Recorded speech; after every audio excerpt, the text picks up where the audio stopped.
Guys, सभी लोग का स्वागत है एक और न्यू इसे का एनीमे के अंदर। इस एनीमे का नाम है द न्यू गेट। ये काफी ज्यादा कमाल की एनीमे है, तो अभी ही चैनल को सब्सक्राइब कर दो। तो चलो फिर बिना टाइम वेस्ट करे एपिसोड को शुरू करते हैं। एपिसोड की शुरुआत में हम लोग को बताया जाता है न्यू गेट के बारे में, जो कि एक next generation VR MMORPG game है, जो कि ब्लेंडिंग एज टेक्नोलॉजी का यूज करता है। इस टेक्नोलॉजी से तुम गेम की दुनिया के अंदर कुछ भी फ्रीली एडवेंचर कर सकते हो। स्टार्टिंग में तुम लोग को 7 अलग अलग स्पीसीज मिलेंगी, जिनसे तुम अपने एवाटार बना सकते हो। यहाँ पर तुम्हें पावरफुल मॉन्स्टर्स को अपने साथियों के साथ हराना पड़ता है, और तुम ट्रेडिंग करके काफी पैसे भी कमा सकते हो, या फिर तुम एक ब्लैकस्मिथ बन सकते हो और लेजेंडरी वेपन बना सकते हो। ओवरऑल ये गेम तुम लोग को हर कुछ चीज करने देगा जो कि तुम लोग इमेजिन करोगे, और ये गेम अवेलेबल है सभी रीजन में। इसके बाद हम लोग को हमारी मेन कैरेक्टर शिन की आवाज आती है। वो कहता है कि एक दिन न्यू गेट एक डेथ गेम बन गया। हम लोग अब देखते हैं कि सभी मॉन्स्टर्स काफी सारे एडवेंचर्स को जान से मार रहे होते हैं। शिन बताता है कि कोई भी गेम से लॉग आउट ही नहीं कर पा रहा था, और अगर तुम गेम के अंदर मर जाते हो तो तुम लोग असली लाइफ में ही मर जाओगे। वहीं पर हम लोग शिन को देखते हैं, जो कि एक लड़की को एक मॉन्स्टर से जाकर बचाता है।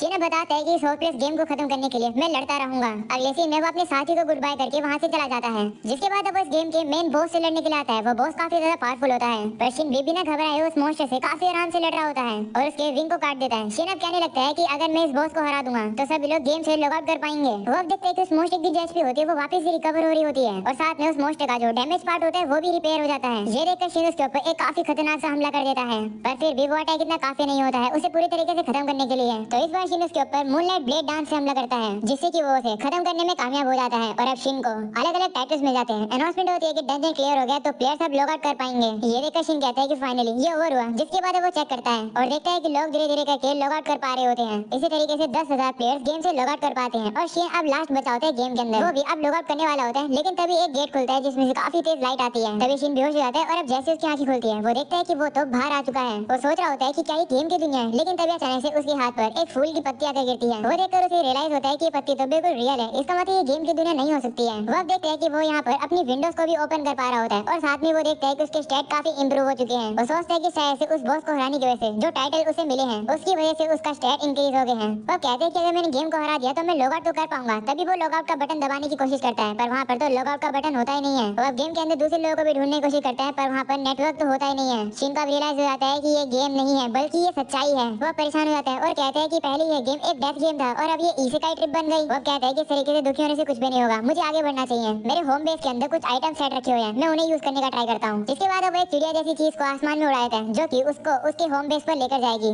यानी कि उसे रास्ता दिखाएगी। वो अब आगे जाता है और देखता है कि यहाँ पर तो दीवार लग चुकी है, और यहाँ पर कैसल भी है और टाउन भी है। वो सोचता है कि ये सब यहाँ पर कैसे लगा, जिसके बाद वो वापस से अपने घर पर पहुंच जाता है। पर तभी वहाँ देखता है कि 3 लड़के एक लड़की को परेशान कर रहे होते हैं। वो लड़की उसे कहती है कि मेरी मास्टर थोड़ी समय के लिए बाहर गई हुई है, जिस पर वो लड़के उसे कहते हैं कि तुम झूठ बोल रही हो, तुमने उसे छुपा कर रखा हुआ है, तुम्हें जबरदस्ती हमारे साथ आना होगा। वो अब उस लड़की को अपने साथ लेकर जाने लगते हैं। वहीं वो लड़की उन्हें रोकती है और कहती है कि अगर मैं इस बैरियर से बाहर जाऊंगी तो दिक्कत हो जाएगी। जैसे वो लोग बैरियर के बाहर आते हैं, वहाँ पर एक मॉन्स्टर आ जाता है, जिसे देखकर वो लड़के तो डर के मारे भाग जाते हैं। वहीं पर वो लड़की भी नीचे गिर जाती है डर के मारे। वो मॉन्स्टर उस लड़की के ऊपर हमला कर देता है, पर तभी पता चलता है कि शिन वहाँ पर टाइम पर आ गया था, जिससे कि उसने उस लड़की को बचा लिया। शिन अब कह रहा होता है कि मैं अपनी मैजिक स्किल्स की पावर को एडजस्ट कर पा रहा हूँ, और फिजिकल अटैक से मुझे थोड़ी सी स्ट्रेन हो रही है, सब कुछ असली लग रहा है। जिसके बाद वो उस लड़की से कहता है कि मैं घर आ गया। जिसके बाद वो लोग घर के अंदर जाते हैं, जहाँ पर वो लड़की शिन का शुक्रिया करती है उसे बचाने के लिए, और कहती है कि मेरा नाम टिएरा है।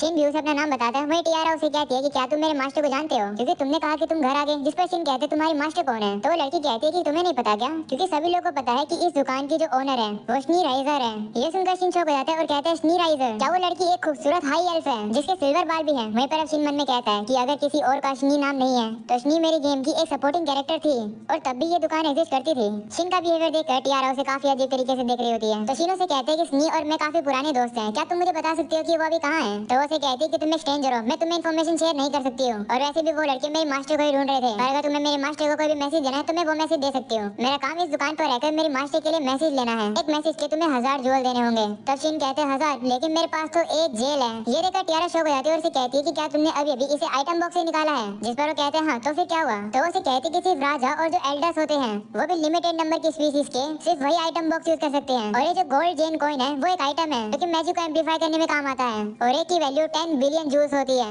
ये सुनकर जिन हैरान होता है, क्योंकि गेम के अंदर जेल सबसे छोटी करेंसी थी। टियारा अब उसे पूछती कि तुम कौन हो। जिस पर वो कहता है मेरे पास एक नॉर्मल एडवेंचर हूँ, पर मेरी स्पीशीज हाई ह्यूमन है। ये सुनकर टियारा शॉक हो जाती है और कहती है लेकिन हाई ह्यूमंस तो विलुप्त हो गए थे। तो शिन कहते हैं क्या तुम्हारे कहने का मतलब है पूरी ह्यूमैनिटी विलुप्त हो गई। तो कहती नहीं, सिर्फ हाई रैंक ह्यूमन और हाई ह्यूमंस विलुप्त हुए। थोड़े समय पहले तुमने कुछ इंसानों को ही देखा था जिन्हें के अंदर 6 हाई ह्यूमंस हुआ करते थे, पर वो लोग 500 साल पहले डस्क और प्रोस्पेरिटी के दौरान गायब हो गए। शिन कहता है वो क्या होता है। तो उसे कहती है क्या तुम्हें पता नहीं, वो एक मेजर हिस्टोरिक इवेंट था जहाँ पर सिर्फ हाई ह्यूमंस नहीं बल्कि काफी सारे लोग गायब हो गए थे। ये सुनकर शिन सोचता है काफी सारे लोग गायब हो गए थे, कहीं ये तब की बात तो नहीं है जब 10,000 प्लेयर्स गेम के अंदर फंस गए थे। तो अगर वो लोग लॉग आउट कर गए तो जरूर इस दुनिया के अंदर ये एक मेजर इवेंट बन गया होगा कि काफी सारे लोग एक ही बारी में गायब हो गए। शिना समझ आता है और वो कहते हैं कि इसका मतलब मैं उस इवेंट के 500 साल बाद वाली दुनिया में आ चुका हूँ। वो टियारा से कहते हैं कि शुक्रिया मुझे ये सब बताने के लिए, तुम इस जेल को अपने पास रख सकती हो। ये सुनकर वो काफी शौक हो जाती है और उसे कहती है कि क्या तुम बेवकूफ हो जो इतनी कीमती चीज मुझे दे रहे हो। तो शिन कहते हैं हाँ ले लो। ये सुनकर वो कहती है कि तुम इसे वापस तो नहीं लोगे ना, जिस पर शिन कहता है नहीं। तब टियारा उस कॉइन को ले लेती है और कहती है कि मेरा सपना था गोल्ड जेल को हाथ में उठाना। तो शिन उसे कहता है कि क्योंकि एल्फ मैजिक यूज कर सकते हैं तो ये तुम्हारे काम आएगा। ये सुनकर वो उसे कहती है कि क्या मैं तुम्हें एल्फ दिखाई दे रही हूँ। तो कहते हैं हाँ तुम ऑब्वियसली एक खूबसूरत एल्फ हो। तब टियारा कहती है कि मैं बिलीव नहीं कर पा रही हूँ, मेरे मास्टर ने मेरे ऊपर इल्यूजन स्पेल लगा रखा था पर फिर भी मैं एल्फ दिख रही हूँ। जिस पर अब शिन उसे कहता है कि तुम्हारे मास्टर ने ऐसा क्यों किया। तो कहती है कि क्योंकि जो ब्लैक हेयर वाली एल्फ होती है वो बैड लक की कर्स सिंबल होती है। ये जो काले बाल हैं ये बैड लक लाती है यानी मिस फॉर्च्यून। मोस्टर मेरे ऊपर लगातार हमले करने लगे जिसकी वजह से मुझे मेरे वीरे से बाहर निकाल दिया गया। तो मेरी मास्टर ने मुझे रेस्क्यू किया और दुकान के बाहर एक बैरियर लगा दिया जिससे कि मोस्टर यहाँ पर नहीं आए और मेरी मास्टर ने मेरे ऊपर इल्यूजन स्पेल भी लगा दिया था जिससे मेरी आइडेंटिटी छुपी रहे। ऐसे करके मैं सेफली 100 सालों तक जी हूँ। ये सुनकर शिन कहते हैं वो आप समझ आए कि वो मोस्टर ने कर्स की वजह से हमला करा था। वो प्यारे से कहता है कि क्या कर्स को हटाने का कोई तरीका है। तो कहती नहीं किसी को नहीं पता है लेकिन मेरी मास्टर ढूंढ रही है कोई तरीका। पर कोई बात नहीं, भले मैं बैरियर छोड़कर नहीं जा सकती हूँ, अच्छी बात यह है कि मैं दूसरों को परेशान नहीं कर रही हूँ। तब शिन से कहती है तुम्हारे बाल हमेशा से ही ब्लैक थे। तो कहती नहीं मेरे बाल पहले सिल्वर हुआ करते थे पर एक दिन में कर्स हो गए और मेरे बाल काले हो गए। ये सुनकर शिन कहते हैं ऐसा कर जिससे अचानक से बालों का कलर चेंज हो गया। और उसे कहते हैं एक तरीका है कर्स को ठीक करने का, मैं इस चीज को कैसे भूल सकता हूँ। जिसके बाद वो विंडो को यूज करने लगता है पर वो विंडो टियारा को नहीं दिख रही होती है और अब वो उसे कह रही होती है कि तुम्हें क्या कर रहे हो। तभी शिन अपनी पावर को यूज करके अब टियारा को एनालाइज करता है और उसे बताता है कि तुम्हें कर्स टाइटल कर्स गिफ्ट मिला हुआ है, इसी वजह से तुम्हारे बालों का कलर चेंज हो गया और मोस्टर तुम्हारे ऊपर हमला कर रहे हैं। ये एक रैंडमली एक्यूरिंग कर्स है। तब टियारा कहती है कि कर्स को जानने से इसे ठीक कैसे करेंगे। जिस पर शिन कहता है कि इस कर्स को ठीक करने का एक तरीका है। ऐसा बोलने के बाद अब वो उसे अपनी पावर से प्यूरिफाई करता है और अब वो रुक जाता है। टियारा कहती है कि कुछ भी नहीं हुआ, लगता है तुम्हारी पावर काम नहीं करी। तो शिन कहते हैं नहीं प्यूरिफाई तो काम करा है लेकिन तुम्हारे थोड़े से बालों का ही कलर वापस से सिल्वर हुआ है। टियारा अब शीशे में देखती है और वो काफी इमोशनल हो जाती है और वो शिन का शुक्रिया करती है और कहती है कि ये बाल तो पहले से भी काफी ज्यादा अच्छे लग रहे हैं। फाइनली मैं अपने सिल्वर बालों को 100 साल बाद देख पाई, तुम्हारा शुक्रिया। मैं बिलीव नहीं कर पा रही हूँ कि मेरे ऊपर का कर्स सही में हट गया। तो शिन कहते हैं चलो बैरियर से बाहर निकलने का ट्राई करो। शिन टियारा से कहते हैं कि चिंता मत करना, अगर कोई मोस्टर आ जाएगा तो मैं उसे हरा दूंगा, चिंता मत करो सब कुछ ठीक रहेगा। तुमने 100 साल वेट करा है बाहर जाने के लिए। जिसके बाद वो लोग बैरियर के बाहर आ जाते हैं और काफी देर चलने के बाद भी कोई भी मोस्टर उनके ऊपर हमला नहीं करता है और वो लोग अब खुले से मैदान में आ जाते हैं। शिन अब टियारा से कहते हैं देखा तुम्हारा कर्स हट गया, किसी भी मोस्टर ने हमला नहीं किया। तो अब टियारा भी कहती है हाँ। वो काफी इमोशनल हो जाती है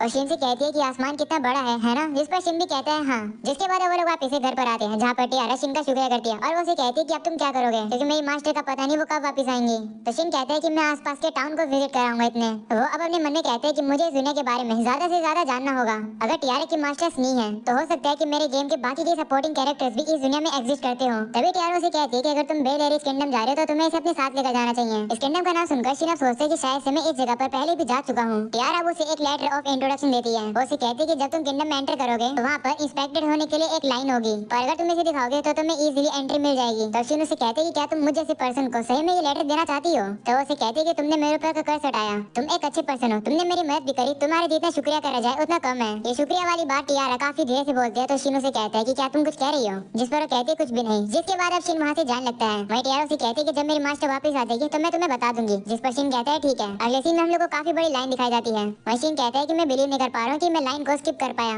इस लेटर ऑफ इंट्रोडक्शन की वजह से। ये तो काफी कमाल का है। तो एक गार्ड उसे बताता है कि इतना ही नहीं, इस किंगडम में ये आइडेंटिफिकेशन पेपर की तरह है, इसका यूज करके तुम किंग से भी बात करने जा सकते हो। ये सुनकर शिन शॉक हो जाता है। जिसके बाद अब वो गार्ड शिन को एडवेंचर गिल्ड में ले आता है और खुद वहाँ से चला जाता है। वहीं पर शिन कहता है कि अगर मुझे इन्फॉर्मेशन चाहिए तो शुरुआत मुझे गिल्ड से करनी चाहिए। गिल्ड में आकर वो रिसेप्शनिस्ट से कहते हैं कि मैं एडवेंचर के तौर पर रजिस्टर करना चाहता हूँ। तो रिसेप्शनिस्ट उसे कहती है कि उसके लिए तुम्हें ऊपर वाले फ्लोर पर जाना होगा। तो शिन अब ऊपर आता है और वो देखता है कि वहाँ पर तो वैसी ही रिसेप्शनिस्ट होती है जैसे फर्स्ट फ्लोर पे थी। वो देखकर वो हैरान हो जाता है। तो वो लेडी उसे बताती है कि नीचे वाले फ्लोर पर मेरी बड़ी जुड़वा बहन है जिसका नाम सिलिसा है। वो उसे कहती है सबसे पहले हम लोग तुम्हारी फी इकट्ठा करेंगे और फिर तुम्हें इस फॉर्म को भरना होगा रजिस्टर करने के लिए। अगले सीन में शिन बैठा होता है और वो कह रहा होता है कि मुझे विश्वास नहीं हो रहा है कि एक गिल्ड कार्ड बनाने में पूरा दिन लग जाता है। तभी शिन नोटिस करते हैं कि साइड में जो लोग बैठे थे उनका जो इक्विपमेंट होता है उनकी क्वालिटी काफी लो होती है, इतनी कम क्वालिटी गेम के अंदर नहीं थी। तब यहाँ पर सिलिसा आ जाती है उसका खाना लेकर। शिन से कहती है कि तुम ये काम भी करती हो। जिस पर वो कहती है हाँ, जब मैं फ्री होती हूँ तो मैं ये करती हूँ। जिसके बाद अब वो उसके सामने आकर बैठ जाती है और उसे देखने लगती है। तो शिन से कहते हैं कि अगर तुम मुझे ऐसे देखते रहोगी तो मैं खाना कैसे खाऊंगा, क्या तुम्हें कोई काम है। जिस पर वो कहती है हाँ, मैं किसी चीज को कंफर्म करना चाहती हूँ तुमसे। मैंने सुना कि तुम्हारे पास मून सेंचम का लेटर ऑफ इंट्रोडक्शन था।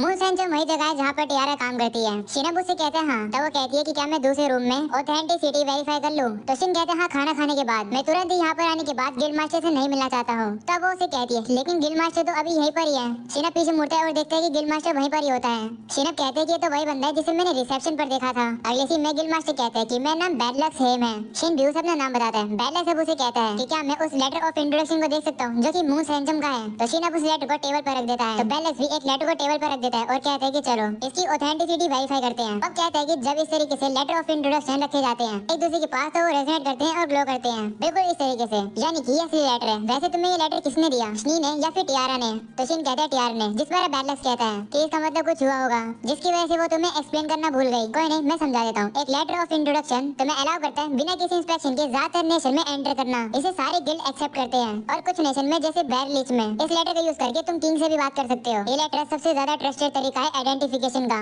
ये सुनकर शिन सोचता है कि इसके तो काफी कमाल के बेनिफिट्स हैं। इसका मतलब शनी ने इस दुनिया के अंदर अपना काफी नाम कमाया है। बैले सब कहते हैं कि ये लेटर काफी पावरफुल आइटम है। ऐसे भी लोग हैं जो कि इस लेटर को चुराने की कोशिश करते हैं बुरे कामों के लिए। तो अगर तुम श्योर नहीं हो कि तुम इस लेटर को प्रोटेक्ट कर पाओगे तो अभी क्या भी इस लेटर को डिस्ट्रॉय कर दो। तो शिन कहते हैं चिंता मत करो, मैं इस लेटर को प्रोटेक्ट करूंगा। टियारा ने इस लेटर को मुझे भरोसा करके दिया है, मैं उसका भरोसा नहीं तोड़ूंगा। ये सुनकर बैलेक्स उससे कहता है कि मैं तुमसे यही सुनना चाहता था, मैं भी तुम्हें रिकॉग्नाइज करता हूँ, चलो अपना बेस्ट देते हैं एक साथ। जिसके बाद वो हाथ मिलाते हैं। बैलेक्स अब उसे कहता है कि मैं देखना चाहता हूँ कि तुम क्या अचीव कर सकते हो, चलो अब तुम्हारी स्किल्स टेस्ट करते हैं। और अब रात में शिन काफी थक कर अपने रूम में आता है। बेड पर लेटने के बाद वो कहता है कि आज का दिन काफी ज्यादा रफ था, एक बार मुझे मेरा गिल्ड कार्ड मिल जाएगा तो कल मैं जाकर अपनी रैंक बढ़ाने की कोशिश करूंगा। वैसे स्नी वापस कब आएगी? तभी सुबह हो जाती है और अब शिन को रियलाइज होता है कि वो ये सब कुछ सपना नहीं देख रहा था, यानी कि वो सही में इसेकाई हो चुका है। जिसके बाद वो सिलिसा के पास आता है। सिलिसा से पूछते कि क्या तुम अच्छे से सोए? जिस पर शिन कहते हैं हाँ। तब सिलिसा से कहती कि तुमने नए कपड़े पहन रखे हैं। जिस पर शिन कहते हैं हाँ, इन कपड़ों में मूव करना इजी है। शिना मन में कहता है कि मैं एक बॉटम रैंक एडवेंचरर बनकर घूमूंगा जिससे कि लोगों को मुझ पर ज्यादा शक नहीं होगा। जिसके बाद सिलिसा शिन को उसका गिल्ड कार्ड दे देती है, बताती है कि नो एडवेंचरिंग रैंक होती है जैसे कि एसएस और एस रैंक। शुरुआत होती है जी रैंक से। तुम अगर जॉब कंप्लीट करोगे तो तुम्हें पॉइंट्स मिलेंगे जिससे तुम्हारी रैंक अप होगी। तुम अपनी रैंक से 2 रैंक ज्यादा वाली जॉब ले सकते हो। तब शिन कहते हैं कि मेरे पास एक जॉब है जो मैं करना चाहता हूँ। ये जॉब होती है हिल ग्रास को हार्वेस्ट करने की। इन ग्रास की काफी डिमांड होती है क्योंकि ये पोर्शन मटेरियल है और ये जॉब के लिए कोई भी टाइम लिमिट नहीं है। सिलिसा उसे कहती है कि तुम इस जॉब को कर सकते हो। ये सुनकर शिन अब चला जाता है उस जॉब को पूरा करने के लिए। उसके जाने के बाद सिलिसा सोच रही होती है कि शिन की स्किल्स को बैडलक्स ने रिकॉग्नाइज किया है, पर इतना भी ज्यादा कमाल का नहीं लग रहा है। अगले सीन में हम लोग देखते हैं